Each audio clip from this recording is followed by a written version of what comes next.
Bien, señores, establecer prioridades es importante. Y el ministro de Agricultura de República Dominicana, ingeniero Ángel Esteves, está claro en cuanto a la importancia de los productos básicos de mayor consumo en República Dominicana. La autosuficiencia es lo primero. Nosotros tenemos el placer de presentarles aquí a Ángel Esteves, ministro de Agricultura, y el ingeniero Federico Cuevas, dominicano, genetista, especialista en genética del arroz en Estados Unidos. Él estuvo especializándose en Estados Unidos y en Filipinas, que es uno de los principales productores de arroz en el mundo. Le damos la bienvenida a ambos y justamente comenzamos por el ministro, que parece que tiene una conciencia clara sobre el arroz, la leche, el pollo y los huevos. Son los productos que más consume el dominicano y que hay que tratar de que el país lo produzca por razones de divisas. Los que producen divisas, ahora mismo lo encabeza el banano, que se están exportando casi 200 millones de dólares, el cacao y el azúcar. No hablemos de los minerales que son el oro y el ferroníquel, pero ya eso es un tema de otra cartera.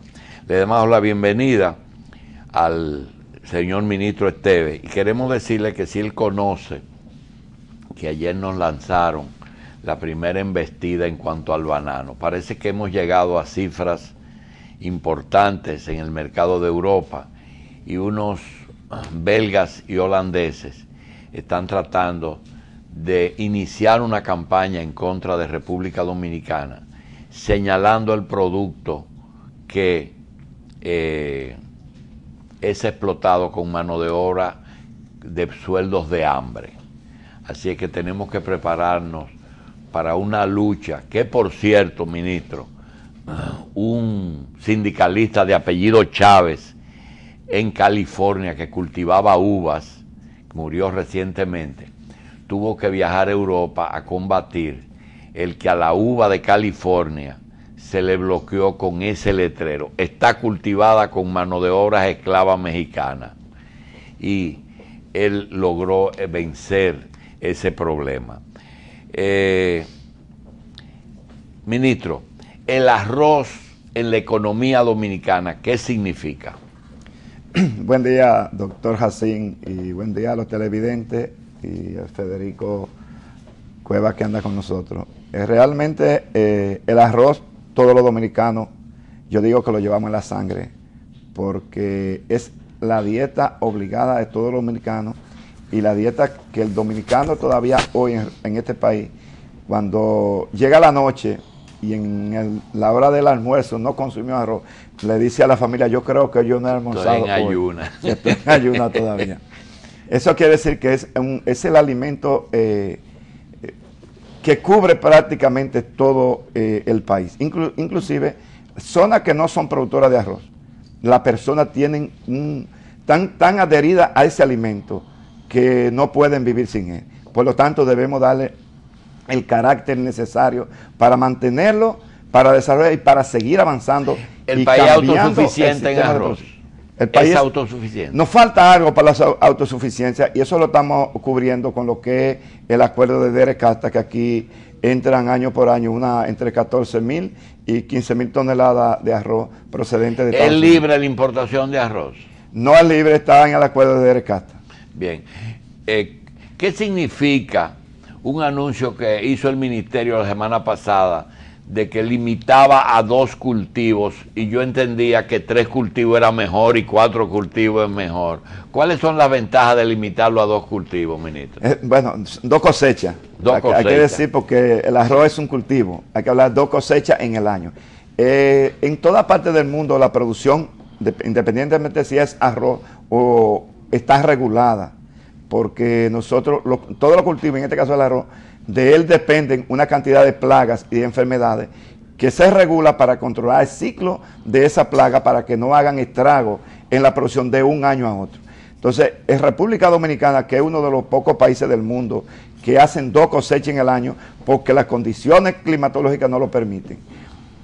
Pero cuando ya pasamos de 2 y llegamos a 3, es como si dijéramos, todo el tiempo tenemos arroz en el campo y la plaga todo el tiempo están vivas. Cuando termina la primera etapa, que comienza en diciembre y termina alrededor de mayo y junio, volvemos a comenzar a sembrar arroz en junio y termina en mayo prácticamente, abril-mayo. Volvemos a comenzar en junio o julio. ¿Qué pasa con eso? En ese ciclo no hay arroz y las plagas rompen el ciclo, no están.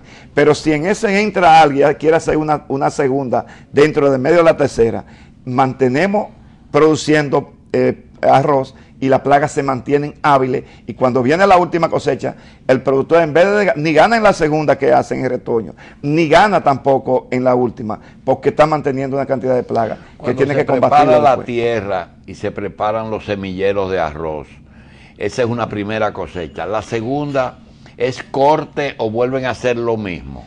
Puede ser que la segunda sea un retoño, como se dice en República Dominicana, o puede ser una segunda etapa.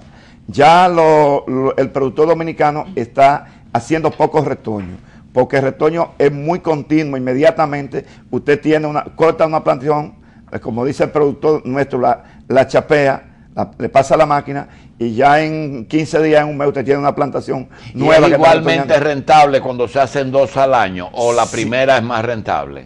La primera es más rentable, y porque hay una mayor productividad por un problema también de clima.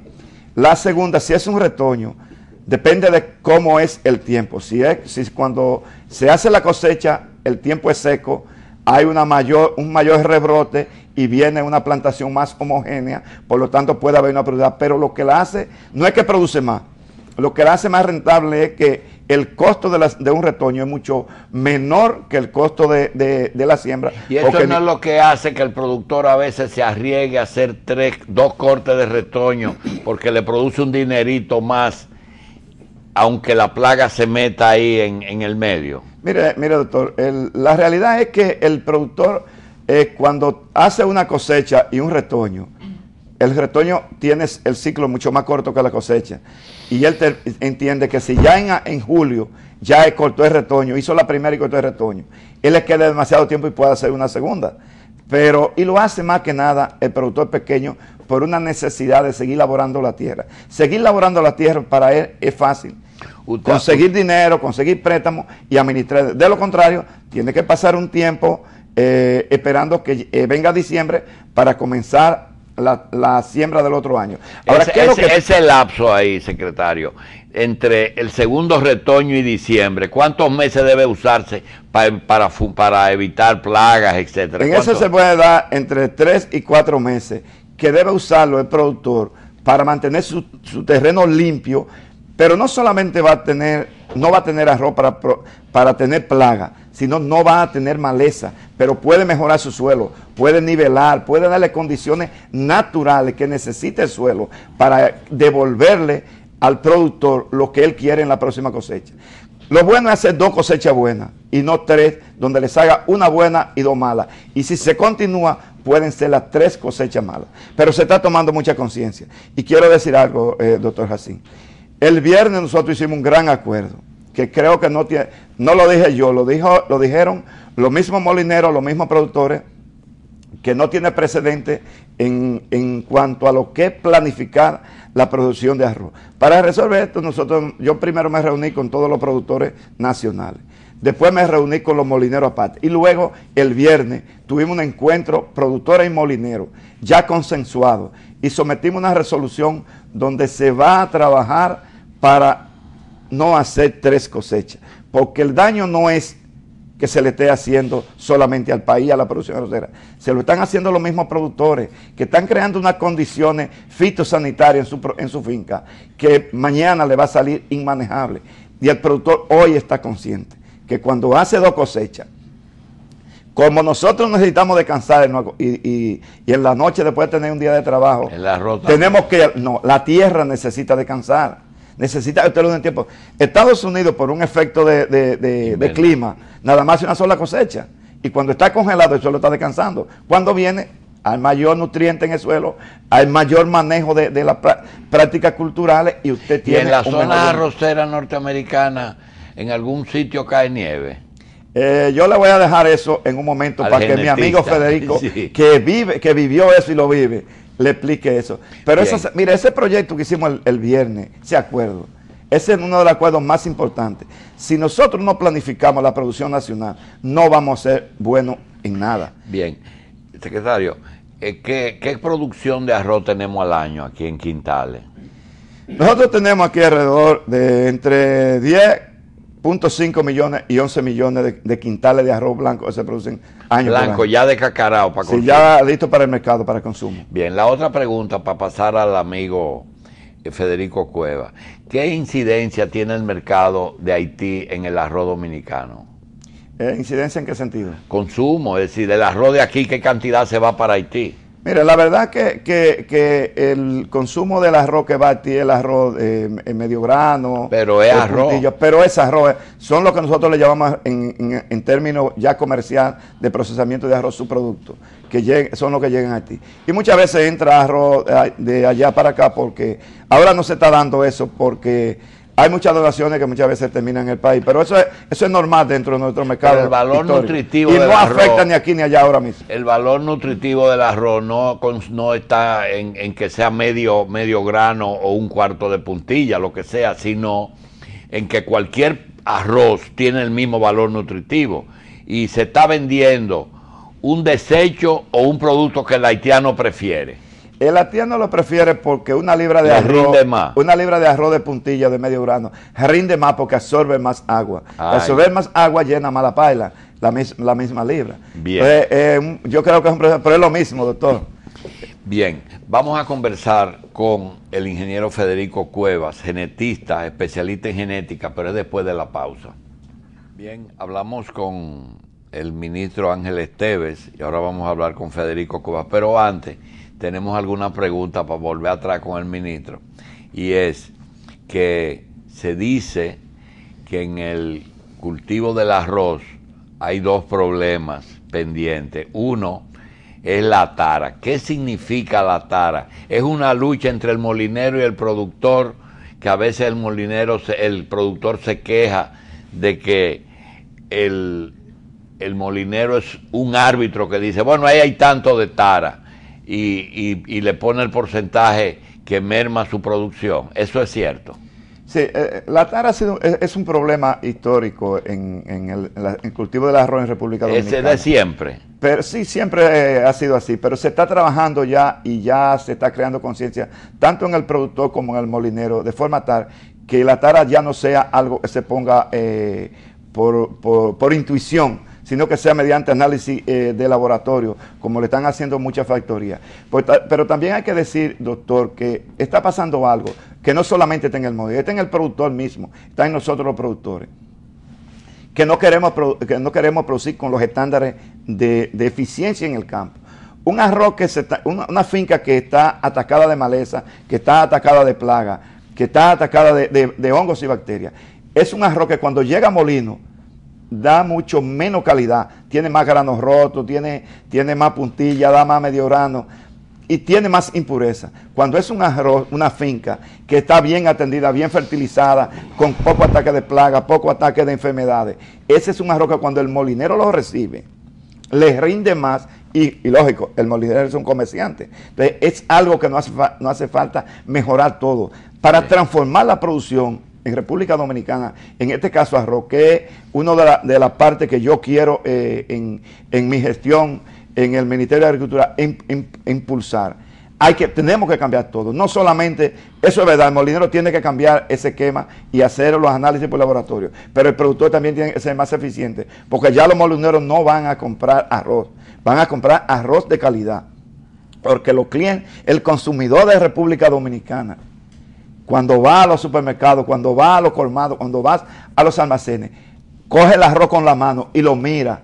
Y en la funda lo ve por el cristal de la funda para buscar qué bonito ese arroz, cómo se cuece bien este arroz. Entonces, todos debemos arreglar la cadena para sacarle beneficio a este sector tan importante. Bien, le digo porque unos productores de Bonao nos señalaron que la tara la fanega y el cajón todavía perduran en algunas áreas de la producción, y que la diferencia entre un molinero y un productor arrocero es que el productor tiene que meterse en el lodo, tiene que bregar con tractores y tiene que bregar con la tara. Sin embargo, el molinero, y con los préstamos, coge cuarto prestado, y que el molinero es dueño de banco y no tiene tractor sino Mercedes-Benz. La diferencia es tan grande entre el molinero y el productor. Bueno, la diferencia existe porque un productor puede, este es un país pequeño, todos los productores somos pequeños, y el molinero recibe toda la mercancía de cientos de productores. ¿Y qué se puede hacer en cooperativa? ¿Qué se puede trabajar en el área para que sean los productores que tengan su cooperativa, ministro? Eso es muy importante, y qué bueno que usted trae ese tema, porque tenemos un presidente, el licenciado Danilo Medina, que todos los domingos llega a un lugar hablando de la asociatividad, lo que va a hacer que nosotros podemos ser más competitivos. Productores locales, y para exportar, es que nos asociemos para ser un poco más fuertes y llevemos nuestro producto y lo pongamos en un lugar que también sea nuestro. Entonces, lo importante es que el productor vaya cambiando, vaya teniendo una mentalidad diferente, que necesita hacer más eficiente y necesita asociarse. Pero yo creo que eso está llegando, y ya la situación entre molineros y productores se está mejorando, y eso es muy bueno. Bien, vamos a hablar con el ingeniero Federico Cuevas, que viene acompañando al ministro Ángel Esteves. Él es genetista y él es especialista en genética de arroz. Como los especialistas, ingeniero Cuevas, a veces son demasiado especializados. Los mismos médicos a veces son médicos de los ojos, del corazón, pero a veces del ojo derecho y del ojo izquierdo. Pregunta, ¿el genetista tiene que ver solamente con las variedades o puede ir un poquito más allá en economía agrícola? La especialización en el área de genética exige que el profesional sea completo en el cultivo a que se dedica. Por eso es que usted dice genética de arroz. Quiere decir que todo lo que tiene que ver con arroz, el genetista tiene que tener un conocimiento, no profundo, pero un conocimiento relativamente manejable, porque si usted lanza una variedad, la variedad tiene que complacer al productor, tiene que complacer al molinero, tiene que complacer al consumidor, y toda la cadena tiene que hacer dinero en eso. Bien, hay muchas interrogantes que yo creo que usted tiene la respuesta. Le vamos a pedir que nos cuente cómo es posible que un país que nosotros creíamos que el principal productor de arroz en el mundo era China, sin embargo el principal exportador de arroz parece que es Estados Unidos. ¿Qué misterio hay en Estados Unidos que, aún teniendo un problema climático que solamente puede hacer un solo cultivo al año, puede producir tanto arroz con tanta eficiencia sin tener mucha mano de obra, digamos, manual? ¿Cuál es el secreto? Bueno, Estados Unidos en este momento estará tercer lugar, más o menos, en exportador. ¿Quién lo encabeza? Tailandia y Vietnam y la India son mayores exportadores que Estados Unidos. Sin embargo, Estados Unidos, siendo un país sin tradición histórica de arroz, tiene la eficiencia para poder exportar. Sin ser un consumidor, es un gran exportador. Gran exportador. Es decir, que hay un porcentaje muy alto que se va fuera de Estados Unidos. La mitad. La mitad. La mitad del arroz se exporta. Bien. ¿Quiénes consumen arroz en Estados Unidos? ¿El extranjero o el norteamericano? El consumidor mayor es el extranjero. El extranjero. El inmigrante. El inmigrante, sí. Bien. ¿Cuáles son las variedades que aquí han resultado? Como usted tiene conocimiento, porque es dominicano, pero ha estudiado tanto en Asia como en Estados Unidos, ¿cuáles son nuestro nivel de competitividad en variedades y en producción? Es decir, ¿en arroz somos avanzados o estamos muy atrasados todavía? En arroz nosotros somos avanzados en el ámbito regional. La República Dominicana tiene una productividad de las más altas en todo la parte tropical de América Latina. ¿Usted se refiere a quintales por tarea? Quintales por tarea, sí. Y en realidad lo que falta es producir con la eficiencia para poder competir con los productores que exportan, llámese Tailandia, Vietnam, India y Estados Unidos. Pero la productividad en términos de volumen de nosotros es bastante alta. En cuanto a esa productividad, ¿usted entiende que República Dominicana puede llegar a completar lo poco que le falta para ser autosuficiente y poder en algún momento suplir el mercado haitiano? ¿Puede? ¿Con las tierras que están hoy o necesita ampliar su cultivo? No, el aumento de productividad puede lograrse sin aumento significativo en el área. ¿Cómo se aumenta la productividad? ¿Con unas variedades o con más eficiencia o con un costo menor? ¿Por dónde va la genética? Las tres. Variedades. En términos de variedades, nosotros tenemos buenas variedades. La dificultad en este momento es que las variedades no mantienen su pureza, su identidad. ¿Qué es eso? Háblanos bien de eso. Si una variedad es un tipo de arroz que hay que sembrarlo el mismo tipo siempre. Pero si usted la próxima vez que lo siembra lo mezcla con otro, entonces se desnaturaliza, no hay identidad. Usted se refiere al arroz, al campo, no a la comercialización. Al campo. Al campo. La variedad del campo. Bien. Porque la variedad en el campo necesita mayor permanecer la identidad que en la comercialización. En la comercialización hay varias variedades que se pueden mezclar y no altera la manera que se cocina. Aunque no sea su especialidad, ingeniero, la medida en algún país la han estandarizado, es decir, que no sea fanega en un sitio y cuando entra al molino es una medida y cuando sale ya es quintales. ¿Hay algún país que haya estandarizado eso, cuando la cáscara se pesa y después se pesa el grano? La estandarización de medidas comenzaron con el sistema métrico, sí, y todavía en todos los países queda a nivel de campo muchas medidas que son locales. Por ejemplo, en Estados Unidos está el bushel todavía. Ajá, El bushel todavía existe. Pero cuando se reportan las estadísticas, se reportan en el sistema clásico. Pero para usted caminar en el campo necesita conocer las medidas locales. Dicen que usted es los primeros genetistas de las figuras principales que tiene el país, aunque ha dedicado mucho tiempo a estudiar fuera. Hay un señor chino que es famoso aquí. ¿De quién estamos hablando? Dr. Xie. ¿Quién es él? Dr. Xie vino aquí en la misión china. Me parece que Dr. Xie vino en los años 60. Y esa misión hizo un trabajo espectacular en el término de genética del arroz. Cuando el Dr. Xie llegó aquí... ¿Pero él trajo variedades o desarrolló variedades? Desarrolló variedades aquí. ¿Aquí en el país? Aquí en el país. Y esas variedades han sido la base para el crecimiento de la industria arrocera. ¿No fue que hizo trasplante del país que más se parece a nosotros, que es Taiwán, en el clima y en todo? No, lo que dio resultado fue desarrollar variedades aquí. A pesar de que inicialmente la gente intenta eso, ¿no? Dice, bueno, ¿por qué no traemos algo que se parece?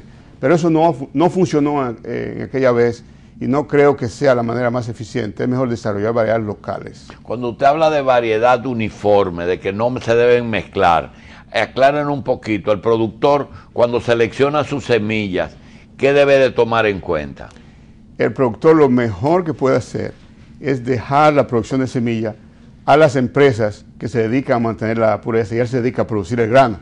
Que compre la semilla. Que compre semillas certificadas. Que no produzca semilla. Es la manera más segura de asegurarse de que uno tiene pureza. Hay productores que dedican parte de su área para producir su propia semilla, porque uno confía en lo que uno hace a veces. Profesor, la semilla certificada implica que esa semilla puede estar libre de algún tipo de plaga, ya en la semilla en sí. Precisamente el Ministerio de Agricultura tiene un sistema que certifica que la semilla es pura desde el punto de vista genético. Pero no es con una vacuna contra todo, ¿verdad? No. Hay algunas cosas que pueden afectarla. La certificación es cómo se produjo esa variedad para que sea homogénea y libre de plagas y enfermedades externas. La característica de resistir a las plagas es una característica intrínseca de la variedad, y algunas tienen esa característica y otras no. Bien, profesor, si usted quisiera dedicar sus últimos años no a lo científico y a la genética, sino aplicar sus experiencias al campo, y dice, yo voy a ser productor en mi país, ¿qué zona del país usted entiende que es idónea, la mejor? ¿Dónde usted se instalaría a comprar una cantidad de tierra para cultivar arroz? En el Cibao Central. ¿Usted se está refiriendo a La Vega? La Vega, Macorís, Cotuí. El Bajo Yuna. Ahí es más difícil. Más riesgoso. Más difícil, sí. Bien, porque entonces, el Yuna, cuando se le parece, se le mete la finca. Entonces, Cibao Central. Segundo, ¿qué variedad usted estaría seguro de que le produciría el mayor rendimiento? Aquí en el país, en este momento, hay variedades buenas. Lo principal es conseguir que sea una semilla pura. Siempre que sea pura, hay 3, 4 características. Y dependiendo de si usted tiene muchas malezas, empieza uno, para empezar, con una variedad que le permita controlar las malezas, que hay variedades así, tolerantes a herbicidas. Aunque una parte de su capital podría ser propio, del Estado, del gobierno que sea, ¿qué como productor le gustaría recibir de parte de un gobierno a un productor de arroz? ¿Qué parte? Es decir, asesoría, tecnología, semilla, es decir, roturación de tierra, sin que haya intervención estatal en su empresa.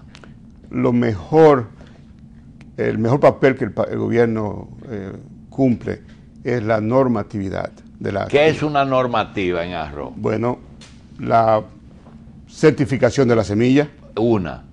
La certificación de que los plaguicidas sean lo que dice la etiqueta. Ah, ya. La certificación de que cuando uno vende... Un control de los plaguicidas y de los abonos. Exactamente. O sea, es una manera de controlar el peso y el contenido ¿Qué organismo en agricultura en toda parte del mundo controla las fábricas de abono para que no le vendan arena a uno? Bueno, yo no sé aquí quién hace el análisis. ¿Quién lo debe hacer? Es la pregunta. Es un departamento del gobierno, es un asunto del gobierno. Agricultura. Agricultura, dije no sé, pero tiene que ser una institución oficial que se dedique a hacer cumplir las normas. Bien, como genetista, ¿qué se cuida del medio ambiente en genética? ¿Cuál es cuando dice contaminación, cambio climático, todos esos problemas que nos agobian ahora mismo? Al genetista, ¿qué le preocupa?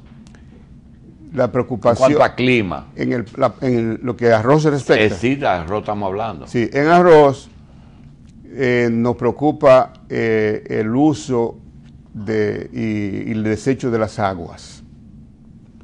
Porque cuando uno usa fertilizante, usa plaguicidas, el agua puede llevar eso y llevarlo a los canales. O sea, el productor arrocero es muy consciente de esa parte. También la cantidad de agua que usa, porque el arroz compite con el agua urbana o el agua para uso humano. O sea, el agua es la preocupación más importante, su calidad y su cantidad, para los que trabajamos en genética de arroz, en términos del ambiente. Bien, en el caso supuesto de que al terminar este programa el ministro le diga, ingeniero, nosotros queremos poner en vigencia una oferta política que hizo el presidente de corregir lo que está mal, hacer lo que nunca se hizo, y en arroz estamos bien, pero queremos estar mejor.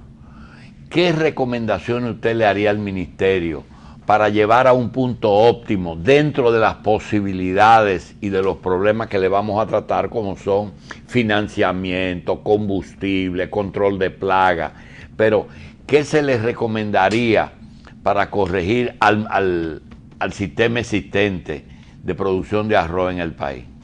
Bueno, yo soy afortunado porque el ministro me está dando la oportunidad de precisamente identificar esas áreas. ¿Usted está en eso ahora mismo? Estoy en eso. El ministro, le digo, yo le quiero agradecer públicamente que me haya dado esa oportunidad. Es una oportunidad que yo creo que poca gente tiene. Yo ya a esta edad y con la experiencia, tener la oportunidad de aplicar esos conocimientos para beneficio del país. Y el primer paso que estoy haciendo es preguntar a la gente, ver exactamente qué es lo que se hace, porque a pesar, como usted dice, de ser un especialista, para resolver el problema del arroz no es solamente un área que lo resuelve.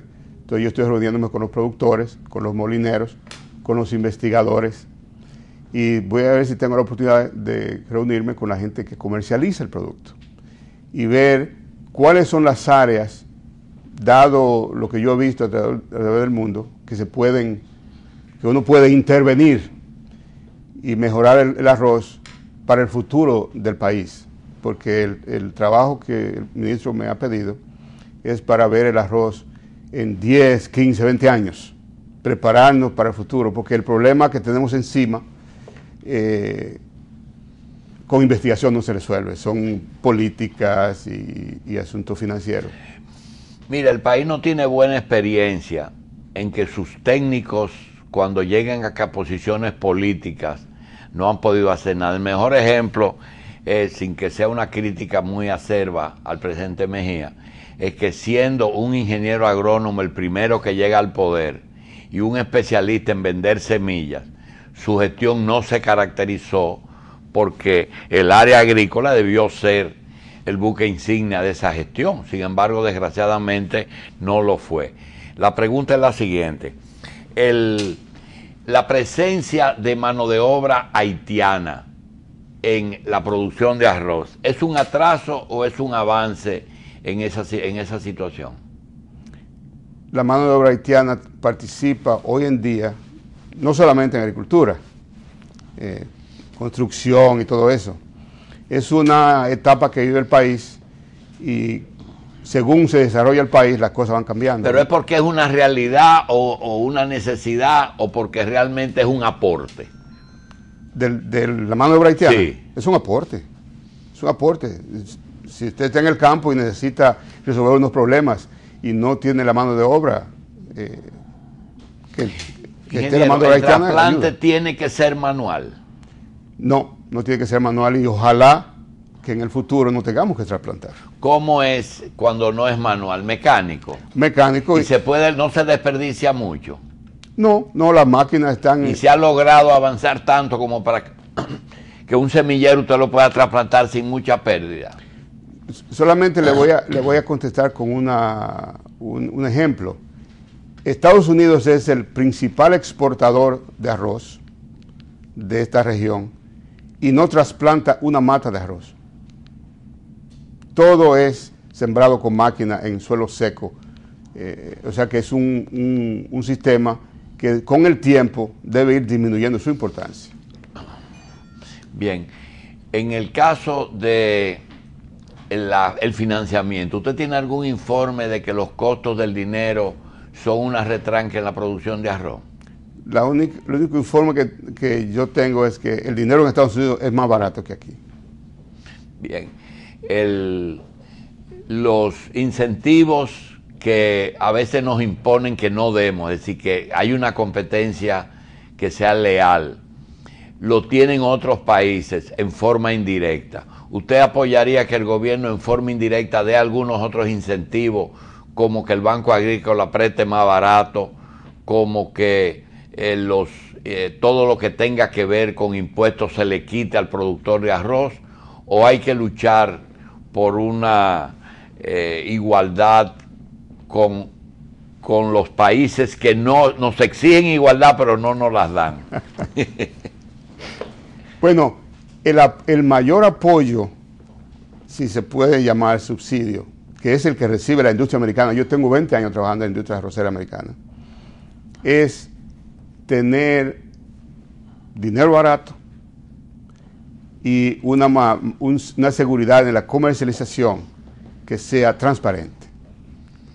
Eso es el subsidio mejor que uno puede tener. Bien, ¿qué son barreras? Usted que ha vivido en Filipinas, en Estados Unidos, ¿qué son barreras fitosanitarias que a veces se utilizan como barreras económicas para impedir importación? Bueno, decirle a un país que tiene una plaga que yo no la tengo. Ya. Y entonces le dice, si tú me traes arroz aquí, me traes la plaga que tú tienes que yo no tengo. No quiero tu arroz. Sí, pero es muy común que el país dice que no tiene la plaga, pero realmente la tiene. Y en segundo lugar, a veces la plaga no hace el daño que el país dice que hace. Bien. Hay algo que, aunque no sea específicamente arroz, usted nos puede ayudar. En los años 70, el presidente Balaguer hizo la Plaza de la Cultura. Y dentro de los museos que organizó, uno fue el Museo de Historia Natural. El director del Museo de Historia Natural contrató un taxidermista de Virginia, en Estados Unidos, uno de los estados cercanos de la ciudad de Washington. Ese taxidermista tenía una particularidad que a mí siempre me ha llamado la atención, y usted a lo mejor tenga la respuesta.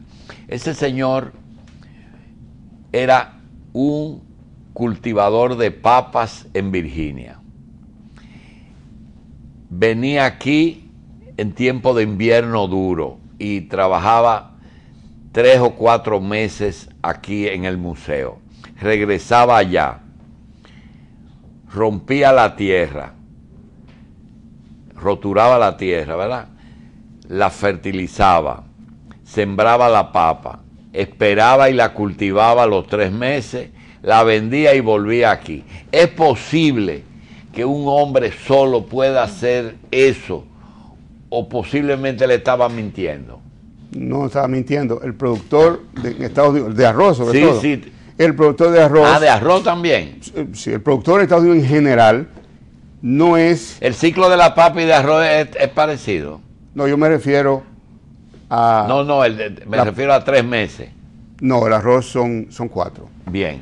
Yo me refiero a la participación directa del productor en el proceso productivo. Ya. El productor de Estados Unidos, el arrocero que yo más conozco, él se sube en su tractor, él no tiene un tractorista, él es el tractorista. Él es el tractorista. Él es el que maneja la máquina cosechadora, él es el que lleva el arroz tiene su... Y la máquina empaca también. No, él lo deposita en el silo que tiene en su finca, lo seca, y el arroz se comercializa seco, no se comercializa húmedo. Ah, ya. Es decir, que la merma es menos. Sí, el arroz, los datos, sí, en Estados Unidos, los datos que se hay de producción en Estados Unidos son arroz seco. Y eso lo hace con una cantidad mínima de personal. Mínima de personal. Ingeniero, ¿cuáles son los estados que más producen arroz en Estados Unidos? El estado que más produce es el estado de Arkansas. El segundo es Luisiana, California, Mississippi, Missouri y Texas. Bien, todo es, ¿qué diferencia hay entre arroz secano y arroz de riego? La inundación. ¿El arroz secano existe o eso es algo por necesidad en algunos sitios? No existe porque hay en zonas que llueve, que el arroz no tiene ningún estrés de sequía. ¿Y el secano se hace con semillero o no? No, con máquina. Se siembra con máquina como se siembra el maíz. Bien. ¿La semilla es cara? Aquí es cara. ¿Por qué? Ahí no sé. Pero es cara. No lo puedo decir, pero o sea, si uno compara el país con Estados Unidos, aquí la semilla es más cara. Bien. Cuando usted llega de Filipinas o llega de Estados Unidos y ve aquí, ¿qué fue lo que más le chocó, más le llamó la atención? Caramba, ¿y cómo están haciendo eso todavía? Aunque esté el ministro ahí, no importa, que él acaba de llegar. Aquí. Sí, aquí. La certificación de la semilla es lo que yo no entiendo. Usted no explica por qué la semilla la produce el mismo, todavía insisten en eso. Y la diferencia entre uno producir su semilla y comprar certificada, en materia de rendimiento, ¿hasta qué % puede ser mayor? En el corto plazo no es muy grande, pero si eso se va, eso es una bola se va de nieve. Deteriorando, exactamente. Y lo que preparan semillas es una especialidad de cultivo. Es decir, los que producen semillas. Especialidad de eso. Y el detalle adicional no es que el productor puede producir su semilla porque sabe mejor que nadie cómo es su semilla. El peligro es cuando uno se la compra, fuera del sistema. Pero normal. aquí hay productores de semillas, o hay que traerla de fuera. No, hay productores de semillas. Y aquí hay productores que solo producen semillas. Sí, los hay. Bien, yo soy partidario de que el ingeniero agrónomo, el profesional, en ciertas áreas sea un productor. ¿Usted es partidario de que el agrónomo sea productor de arroz? ¿O no es proclive a eso? Es bueno, lo voy por otro lado. Sí. Fuera bueno que todos los productores de arroz fueran ingenieros agrónomos, pero no todos los ingenieros agrónomos pueden ser productores de arroz. Bien. Ingeniero Federico Cuevas, gracias. Y yo quiero cerrar con el ministro de Agricultura. Ministro, cuando el gobierno de Danilo Medina optó por contratar a Federico Cuevas, ¿qué usted quiere que él le diga? ¿La verdad o lo que usted quiere oír?